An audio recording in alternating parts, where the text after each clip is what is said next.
Emma, by Jane Austen. Volume 2.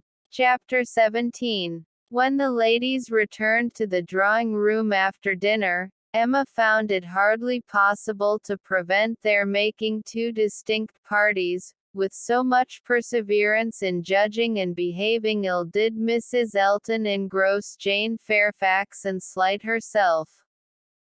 She and Mrs. Weston were obliged to be almost always either talking together or silent together. Mrs. Elton left them no choice. If Jane repressed her for a little time, she soon began again. And though much that passed between them was in a half-whisper, especially on Mrs. Elton's side, there was no avoiding a knowledge of their principal subjects. The post office, catching cold, fetching letters, and friendship, were long under discussion, and to them succeeded one, which must be at least equally unpleasant to Jane, inquiries whether she had yet heard of any situation likely to suit her, and professions of Mrs. Elton's meditated activity. "Here is April come," said she. "I get quite anxious about you. June will soon be here.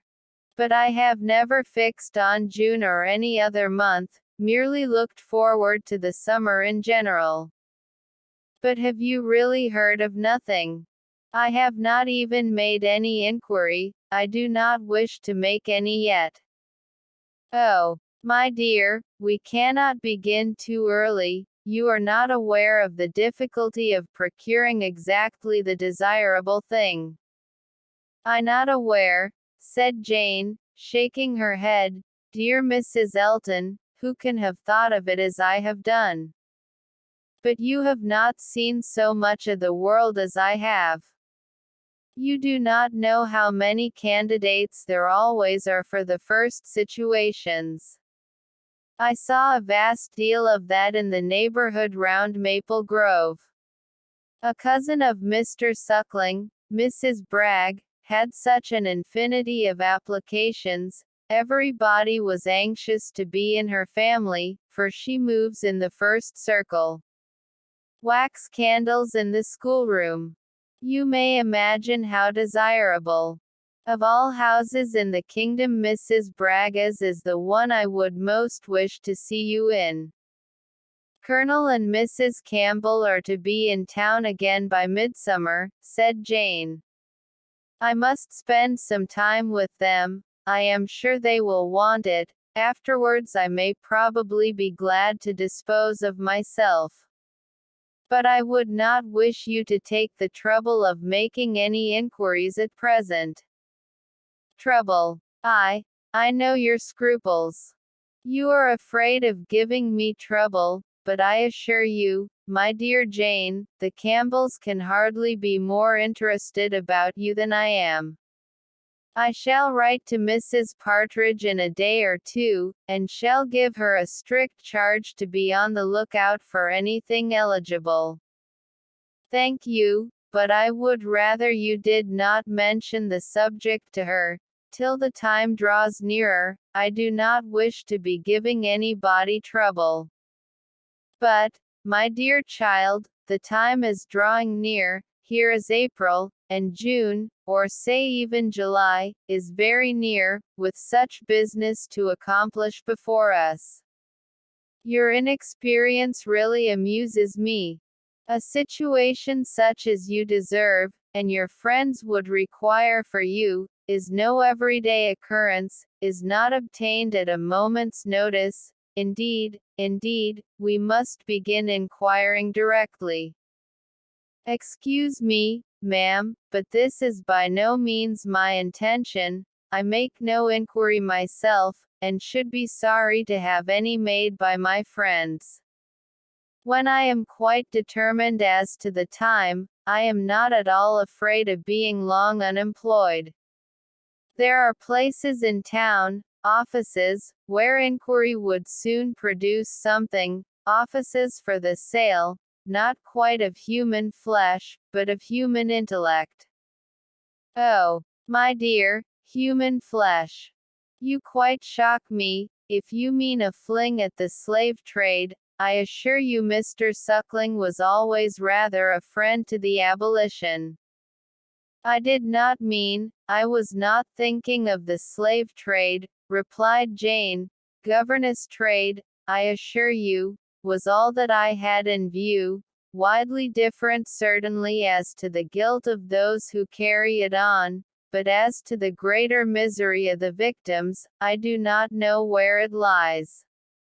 But I only mean to say that there are advertising offices, and that by applying to them I should have no doubt of very soon meeting with something that would do. Something that would do, repeated Mrs. Elton. Aye, that may suit your humble ideas of yourself. I know what a modest creature you are, but it will not satisfy your friends to have you taking up with anything that may offer any inferior, commonplace situation, in a family not moving in a certain circle, or able to command the elegancies of life. You are very obliging, but as to all that, I am very indifferent. It would be no object to me to be with the rich. My mortifications, I think, would only be the greater. I should suffer more from comparison. A gentleman's family is all that I should condition for. I know you, you would take up with anything. But I shall be a little more nice, and I am sure the good Campbells will be quite on my side. With your superior talents, you have a right to move in the first circle. Your musical knowledge alone would entitle you to name your own terms, have as many rooms as you like, and mix in the family as much as you chose. That is, I do not know, if you knew the harp, you might do all that, I am very sure, but you sing as well as play. Yes, I really believe you might, even without the harp, stipulate for what you chose, and you must and shall be delightfully, honorably and comfortably settled before the Campbells or I have any rest. You may well class the delight, the honor, and the comfort of such a situation together, said Jane. They are pretty sure to be equal. However, I am very serious in not wishing anything to be attempted at present for me. I am exceedingly obliged to you, Mrs. Elton. I am obliged to anybody who feels for me, but I am quite serious in wishing nothing to be done till the summer. For 2 or 3 months longer I shall remain where I am, and as I am. And I am quite serious too, I assure you, replied Mrs. Elton gaily, in resolving to be always on the watch, and employing my friends to watch also, that nothing really unexceptionable may pass us.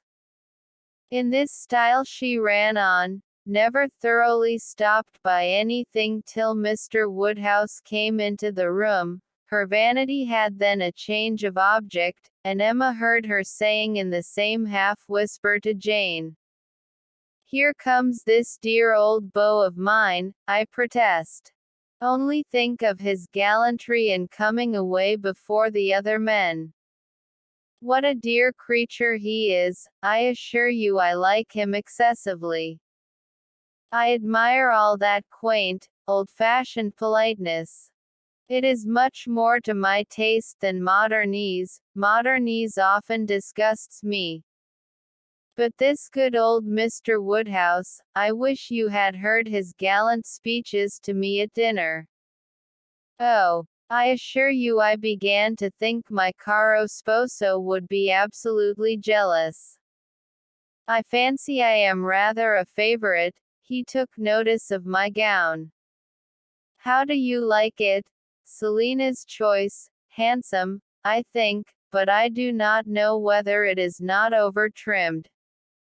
I have the greatest dislike to the idea of being over-trimmed, quite a horror of finery. I must put on a few ornaments now, because it is expected of me. A bride, you know, must appear like a bride, but my natural taste is all for simplicity. A simple style of dress is so infinitely preferable to finery. But I am quite in the minority, I believe. Few people seem to value simplicity of dress, show and finery or everything. I have some notion of putting such a trimming as this to my white and silver poplin. Do you think it will look well? The whole party were but just reassembled in the drawing room when Mr. Weston made his appearance among them. He had returned to a late dinner, and walked to Hartfield as soon as it was over. He had been too much expected by the best judges, for surprise, but there was great joy. Mr. Woodhouse was almost as glad to see him now, as he would have been sorry to see him before. John Knightley only was in mute astonishment. That a man who might have spent his evening quietly at home after a day of business in London, should set off again, and walk half a mile to another man's house, for the sake of being in mixed company till bedtime, of finishing his day in the efforts of civility and the noise of numbers, was a circumstance to strike him deeply. A man who had been in motion since 8 o'clock in the morning, and might now have been still, who had been long talking, and might have been silent, who had been in more than one crowd, and might have been alone. Such a man, to quit the tranquillity and independence of his own fireside, and on the evening of a cold sleety April day rush out again into the world. Could he by a touch of his finger have instantly taken back his wife, there would have been a motive, but his coming would probably prolong rather than break up the party. John Knightley looked at him with amazement, then shrugged his shoulders, and said, "I could not have believed it even of him." Mr. Weston meanwhile, perfectly unsuspicious of the indignation he was exciting, happy and cheerful as usual, and with all the right of being principal talker, which a day spent anywhere from home confers, was making himself agreeable among the rest. And having satisfied the inquiries of his wife as to his dinner, convincing her that none of all her careful directions to the servants had been forgotten, and spread abroad what public news he had heard, was proceeding to a family communication, which, though principally addressed to Mrs. Weston, he had not the smallest doubt of being highly interesting to everybody in the room. He gave her a letter, it was from Frank, and to herself, he had met with it in his way, and had taken the liberty of opening it. read it, said he, it will give you pleasure, only a few lines, will not take you long, read it to Emma. The two ladies looked over it together, and he sat smiling and talking to them the whole time, in a voice a little subdued, but very audible to everybody. "Well, he is coming, you see, good news, I think. Well, what do you say to it? I always told you he would be here again soon, did not I? Anne, my dear, did not I always tell you so, and you would not believe me? In town next week, you see, at the latest, I dare say. For she is as impatient as the black gentleman when anything is to be done. Most likely they will be there tomorrow or Saturday. As to her illness, all nothing of course. But it is an excellent thing to have Frank among us again, so near as town. They will stay a good while when they do come, and he will be half his time with us. This is precisely what I wanted. Well, pretty good news, is not it? Have you finished it? Has Emma read it all? Put it up, we will have a good talk about it some other time, but it will not do now. I shall only just mention the circumstance to the others in a common way. Mrs. Weston was most comfortably pleased on the occasion. Her looks and words had nothing to restrain them. She was happy, she knew she was happy, and knew she ought to be happy. Her congratulations were warm and open, but Emma could not speak so fluently.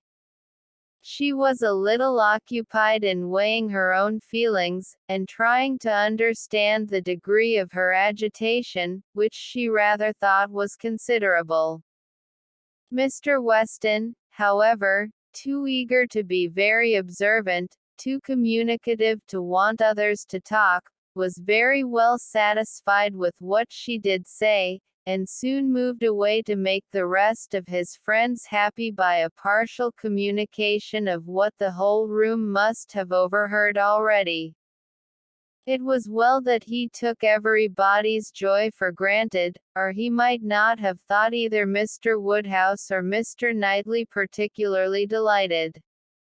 They were the first entitled, after Mrs. Weston and Emma, to be made happy. From them he would have proceeded to Miss Fairfax, but she was so deep in conversation with John Knightley, that it would have been too positive an interruption, and finding himself close to Mrs. Elton, and her attention disengaged, he necessarily began on the subject with her.